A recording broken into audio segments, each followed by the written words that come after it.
Halika. Dali, bilis! Bakit na naman? Ika nga eh. Kalukuhan to. Alam mo, may tuturo ako sa self-defense. Ano naman yun?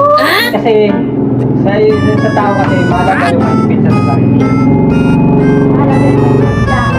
Kasi ikaw ay mo magsusundo ka, malay mo may mga siraulo dyan sa labas, tapos harangan ka, may ganyan. Dapat may alam ka. Ngayon tuturuan kita ng isang step para sa depensa. Yung tinatawag nating depensa at saka opensa. For example, susuntukin ka or gaganunin ka, marunong ka. Say, for example, ganito, na kailangan tandaan mo yan. Pag sumunod ka, yung straight na. Ito yung, tandaan mo to kasi ito yung pinakamagandang self-defense na ituturo ko sa iyo. Wala ang ibang tinuruan nito kundi ikaw lang. Ayusin mo ha. Kailangan magaling ka nito magtanda. Hindi pa naman ako niloloko kasi alam naman nila eh. Basta, yun lang.